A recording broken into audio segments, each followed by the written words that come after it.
خوش طبعی اور مزاح زندگی اور زندہ دلی کی علامت ہے، بشرط یہ کہ فحش، عریانی اور جھوٹ سے پاک ہو۔ واقعاتی مزاح نفس انسانی کے لیے خوشی کا سبب اور نئی زندگی کا ذریعہ اور تازگی کا سبب ہوتا ہے، جس سے تازہ دم ہو کر زندگی کے اعلیٰ مقاصد کے لیے تیار ہو جاتا ہے۔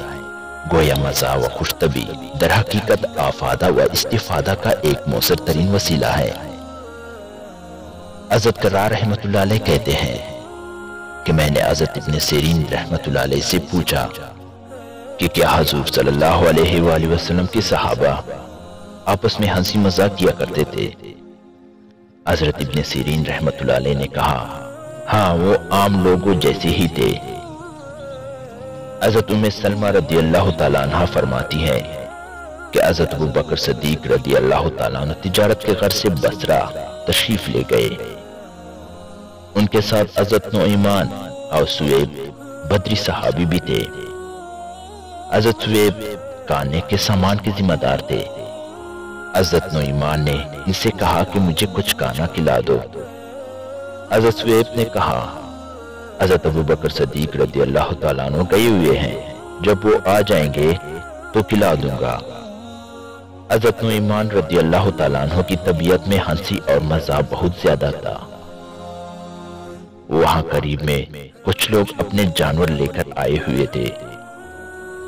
حضرت نعمان نے ان سے جا کر کہا، میرا ایک خوب چست اور طاقتور عربی غلام ہے، تم لوگ اسے خرید لو۔ ان لوگوں نے کہا، بہت اچھا۔ حضرت نعمان رضی اللہ تعالیٰ عنہ نے کہا، بس اتنی بات ہے کہ وہ زیادہ باتونی ہے، اور شاید وہ یہ بھی کہے کہ میں آزاد ہوں۔ اگر تم اس کے اس کہنے کی وجہ سے اسے چھوڑ دو گے تو پھر رہنے دو، یہ سودا مت کرو اور میرے غلام کو نہ بگاڑو۔ انہوں نے کہا، نہیں، ہم تو اسے خریدیں گے اور اسے نہیں چھوڑیں گے۔ چنانچہ ان لوگوں نے 10 جوان اونٹنیوں کے بدلے میں انہیں خرید لیا۔ حضرت نعمان 10 اونٹنیاں ہانکتے ہوئے آئے اور ان لوگوں کو بھی ساتھ لائے، اور آ کر ان لوگوں سے کہا، یہ رہا تمہارا وہ غلام، اسے لے لو۔ جب وہ لوگ حضرت سویب رضی اللہ تعالیٰ عنہ کو پکڑنے لگے تو حضرت سویب رضی اللہ تعالیٰ عنہ نے کہا، حضرت نعمان غلط کہہ رہے ہیں، میں تو آزاد آدمی ہوں۔ ان لوگوں نے کہا، انہوں نے تمہاری یہ بات ہمیں پہلے ہی بتا دی تھی۔ چنانچہ وہ لوگ حضرت سویب رضی اللہ تعالیٰ عنہ کے گلے میں رسی ڈال کر لے گئے۔ اس کے بعد حضرت ابو بکر صدیق رضی اللہ تعالیٰ عنہ واپس آئے تو انہیں اس قصے کا پتہ چلا، تو وہ اور ان کے ساتھی ان خریدنے والوں کے پاس گئے اور ساری بات بتا کر ان کی اونٹنیاں انہیں واپس کی، اور حضرت سویب رضی اللہ تعالیٰ عنہ کو واپس لے آئے۔ پھر مدینہ واپس آ کر ان حضرات نے حضور صلی اللہ علیہ وآلہ وسلم کو یہ سارا واقعہ سنایا، تو حضور صلی اللہ علیہ وآلہ وسلم اور آپ کے صحابہ رضی اللہ تعالیٰ عنہ اس قصے کو یاد کر کے سال بھر ہنستے رہے۔ ان حضرات کے دل بالکل صاف ستھرے تھے، اور حضرت سویب رضی اللہ تعالیٰ عنہ کو معلوم تھا کہ حضرت نعمان کی طبیعت میں ہنسی مذاق بہت ہے، اس لیے انہوں نے بھی کچھ برا نہ محسوس کیا۔ حضرت نعمان رضی اللہ تعالیٰ عنہ کے متعلق ایک اور واقعہ بھی مشہور ہے۔ حضرت ربیع بن عثمان رضی اللہ تعالیٰ عنہ فرماتے ہیں کہ ایک دیہاتی آدمی نبی کریم صلی اللہ علیہ وآلہ وسلم کی خدمت میں آیا اور اپنی اونٹنی مسجد سے باہر بٹھا کر مسجد کے اندر چلا گیا۔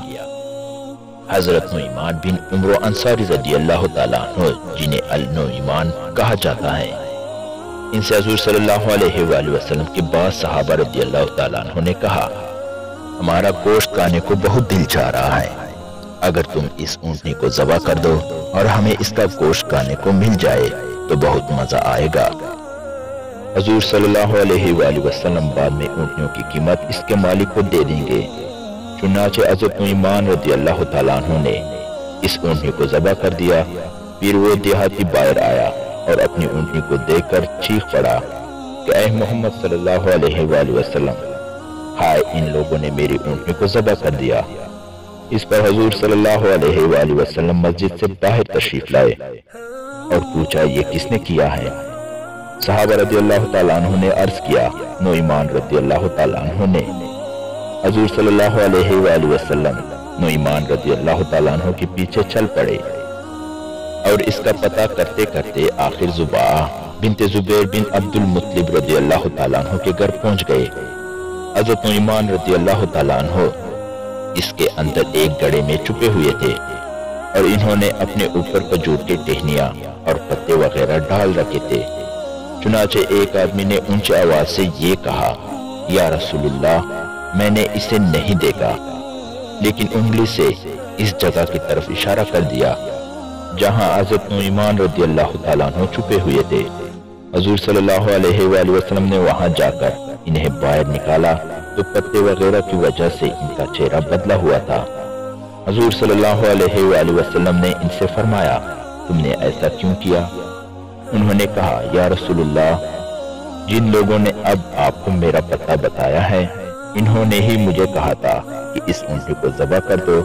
حضور صلی اللہ علیہ وآلہ وسلم مسکرانے لگے اور ان کا چہرہ صاف کرنے لگے، اور پھر حضور صلی اللہ علیہ وآلہ وسلم نے اس دیہاتی کو اس اونٹنی کی قیمت ادا کی۔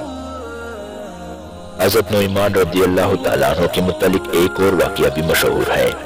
حضرت عبداللہ بن مسعود رحمۃ اللہ علیہ کہتے ہیں، حضرت مخرمہ بن نوفل رضی اللہ تعالیٰ عنہ مدینہ منورہ میں ایک نابینا بڑے میاں تھے۔ ان کی عمر 115 سال تھی۔ ایک دن وہ مسجد میں پیشاب کرنے کھڑے ہوئے تو لوگوں نے شور مچا دیا۔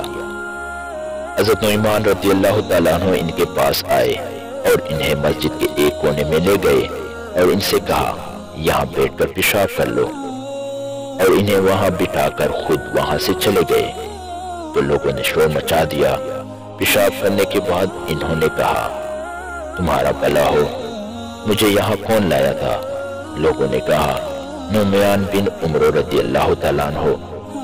انہوں نے کہا، اللہ اس کے ساتھ یہ کرے اور یہ کرے، یعنی انہیں بددعا دی، اور میں بھی نظر مانتا ہوں کہ اگر وہ میرے ہاتھ لگ جائے تو میں انہیں اپنے اس لاٹھی سے بہت زور سے ماروں گا، چاہے ان کا کچھ بھی ہو جائے۔ اس واقعے کو کافی دن گزر گئے، یہاں تک کہ حضرت مخرمہ بھی بھول گئے۔ ایک دن حضرت عثمان رضی اللہ تعالیٰ عنہ مسجد کے کونے میں کھڑے ہوئے نماز پڑھ رہے تھے، اور حضرت عثمان رضی اللہ تعالیٰ عنہ بڑے یکسوئی سے نماز پڑھا کرتے تھے، ادھر ادھر توجہ نہ فرمایا کرتے۔ حضرت نعمان رضی اللہ تعالیٰ عنہ حضرت مخرمہ رضی اللہ تعالیٰ عنہ کے پاس گئے اور ان سے کہا، کیا آپ نعمان کو مارنا چاہتے ہیں؟ انہوں نے کہا، جی ہاں، وہ کہاں ہے مجھے بتاؤ۔ حضرت نعمان رضی اللہ تعالیٰ عنہ نے لا کر انہیں حضرت عثمان رضی اللہ تعالیٰ عنہ کے پاس کھڑا کر دیا اور کہا، یہ ہے، مار لو۔ حضرت مخرمہ رضی اللہ تعالیٰ عنہ نے دونوں ہاتھ سے لاٹھی اس زور سے ماری کہ حضرت عثمان رضی اللہ تعالیٰ عنہ کے سر میں زخم ہو گیا۔ لوگوں نے انہیں بتایا کہ آپ نے تو امیر المومنین حضرت عثمان رضی اللہ تعالیٰ عنہ کو مار دیا۔ حضرت مخرمہ رضی اللہ تعالیٰ عنہ کے قبیلے بنو زہرہ نے جب یہ سنا تو سب جمع ہو گئے۔ حضرت عثمان رضی اللہ تعالیٰ عنہ نے فرمایا، اللہ نعمان پر لعنت کرے، تم نعمان کو چھوڑ دو، کیونکہ وہ جنگ بدر میں شریک ہوا تھا، اس لیے ان کی رعایت کرنی چاہیے۔ امید ہے دوستو آپ کو آج کی یہ ویڈیو اچھی لگی ہوگی۔ تو ایسی کہانیاں جو ہنسی مذاق سے بھرپور اور جھوٹ سے پاک سچے واقعات پر مبنی مزید ویڈیوز دیکھنے کے لیے ہمارے چینل کو ضرور سبسکرائب کریں۔